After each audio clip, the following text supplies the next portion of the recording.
Hey everyone, this is Lisa from Life in Layouts, and today I am participating in a Groundhog Day hop. This is a pretty interesting hop. I was not a part of it last year, but I am going to scrap lift myself, so I'm going to talk about that in just a minute. This is the layout I'm going to scrapbook. I'm going to be using the Basic Gray Lemonade collection, which is super old. I'm going to be cutting up these photos. These are of my friend's daughter when she was doing an event with her Girl Scouts.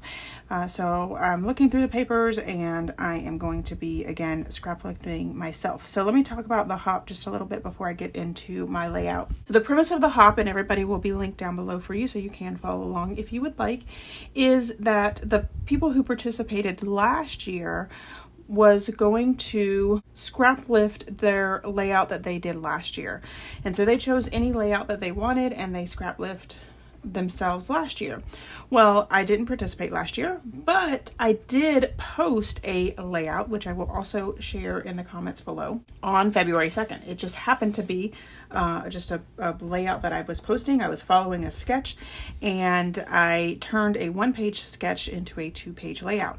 So I'm going to take that layout that I followed the sketch from and scrap lift that this year. So a couple of ladies are doing a couple of different things. They may be, depending on if they played it last year or not, they may be scrap lifting themselves, just some random layout, or they may be scrap lifting the layout that they scrap lift last year on February 2nd. So the whole groundhog theme over and over again. So I thought it was a pretty cool hop to be a part of, and the fact that I had done a layout on February 2nd, I could use that layout as well. So I looked through the papers and I found some really pretty papers. Basic Gray is one of those companies where it was very different than anything that's out today, and the colors that they used, the distressing that they used, it was just an amazing collection. And so some of those Basic Gray collections I've held onto for quite a while, especially ones that were not extremely distressed. There are some that are really dark and muddy, and that was a really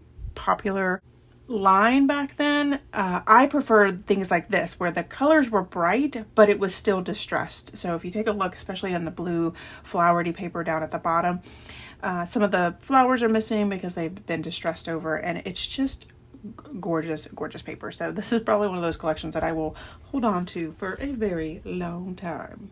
So I followed my layout pretty closely. On the left-hand side, I did go ahead and put down some photos. Now I did use 4x6 photos last time. These photos are those true 4 by 5.3 inch photos, so they're a little bit smaller. I added a 12-inch sheet of paper depending on the size of where it fit. So it's 12 inches across and it goes across both layouts right there in the center, and I just kind of cut them in half where it fit. And really, I didn't measure that paper until after I had figured out where I want to put my photos. So I just made sure that I had, white space on the far left-hand side, laid my photos down, and then figured out where I wanted to cut the paper in half to fit. Now I did use my We Are Memory Keepers layering tool, and it's been a while since I used this tool, again, getting back into scrapbooking, but it took me a little bit and I was very frustrated with this thing. I remember it could be a little finicky. You do have to make sure that the paper is held down tightly. I did move the paper a little bit, which caused it to be uneven, so very frustrated with it, but it made it all work out.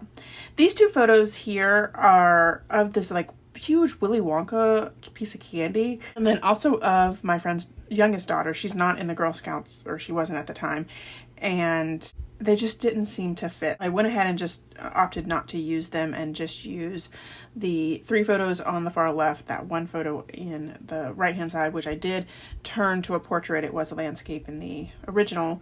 And then on the left, I did go ahead and add just a smaller photo. This is a photo of the younger sister and the brother, and they are obviously not in Girl Scouts, and they were there, so it was nice to have that smaller photo to show that they were a part of the activities. They were there, but they weren't a part of the Girl Scouts things, which tends to happen with siblings. When you have Girl Scouts, you usually kind of have to trug along with what's going on. All right, so I started working on my clusters. I was so happy when I found these Girl Scout stickers in a D-stash styles. So I was really awesome to be able to find that. So I did add Proud to be proud to wear green sticker on the far right hand side, and also a little flower. And it is a different color green than the green that's in the layout, but I think it works well enough. It coordinates well enough. And the rest of the pieces that I used either came from the sticker sheet on the Basic Gray Lemonade collection, or just stickers that I've had in my embellishment book, which I have recorded a new updated version of my embellishment book. I just need to get it edited and get it up for you guys. So I'm adding just a couple of arrows over on the far right hand side, and I went ahead and used this Girls Rule, and it has this teal shimmer piece to it, and I also was able to find 2 hearts in the same color, so I was able to put those in the other 2 clusters in the layout, so to bring all of that kind of shimmery teal together.